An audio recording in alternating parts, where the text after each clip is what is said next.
계속해서 대구 경북 소식 전해드립니다. 2013 한국 프로야구 정상을 차지한 삼성의 지난밤 한국 시리즈 7차전 경기. 아직까지도 그 여운이 가시지 않은 분들 많으실 텐데요. 3년 연속 정규 시즌과 한국 시리즈 동시 우승을 차지한 첫 역사의 주인공, 삼성의 이번 한국 시리즈를 정리합니다. 서건 기자입니다. 시리즈 막판 3연승으로 우승의 순간을 더욱 극적으로 만든 삼성. 류중일 감독에게도 이번 우승의 의미는 남달랐습니다.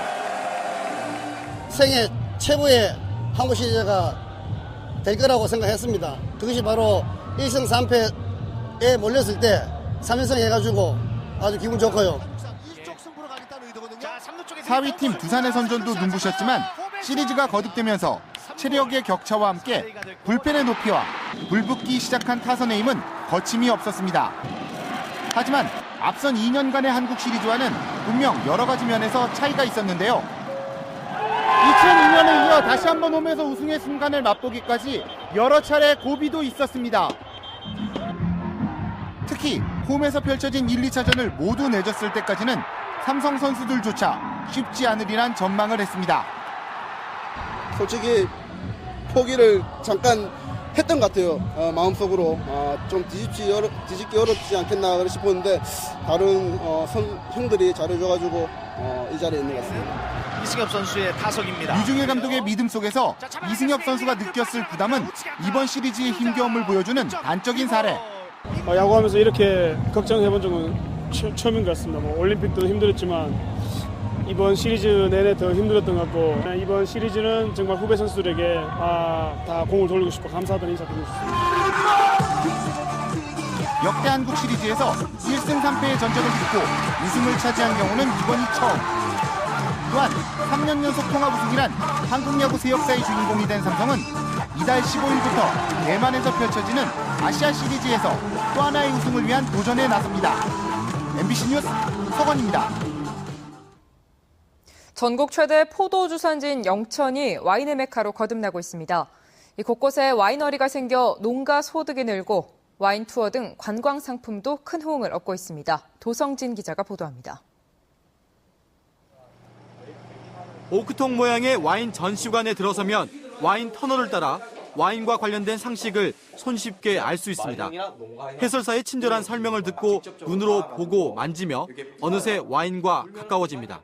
프랑스 여행 갔을 때 이제 농가에 이런 와인 셀러들이 있는 거 봤는데 지금 여기 오니까 만드는 과정이랑 이제 저장되는 방법이라든지 이런 걸 배울 수 있어서 좋은 것 같아요.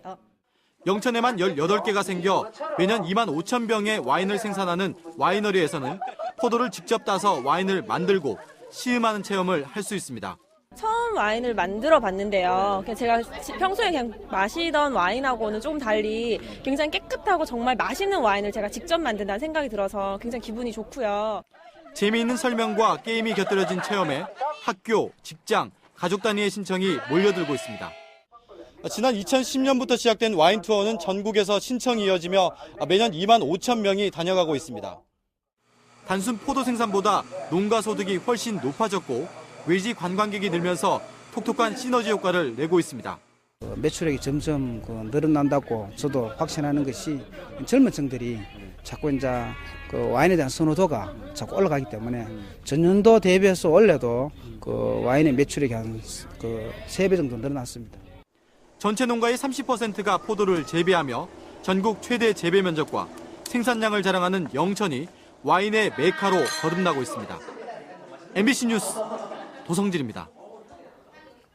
한편 영천에서는 오늘 첫 와인 축제가 열렸습니다. 영천시와 영천와인사업단은 오늘 영천시 농업기술센터 일원에서 제1회 영천와인 페스타를 개최해 와인을 주제로 한 다채로운 행사를 열었습니다. 오전 11시 음악 공연으로 시작한 축제는 95명이 대형 고무튜브에서 포도를 밟아 발효 탱크에 옮겨 담는 행사를 비롯해 와인 경매와 나만의 와인 만들기 등 다양한 이벤트와 체험 행사가 이어졌습니다. 다양한 나라의 문화를 한자리에서 체험해볼 수 있는 제1회 어울렁더울렁 다문화 축제가 명덕초등학교에서 열렸습니다.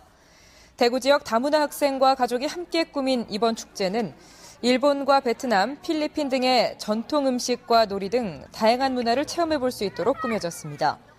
대구의 다문화 학생은 모두 1,960여 명으로 전체 초등학교의 0.52%를 차지하고 있습니다. 오늘 오후 4시 40분쯤 대구시 중구 동인동 53살 전모 씨의 1층 목조 건물에서 불이 났습니다.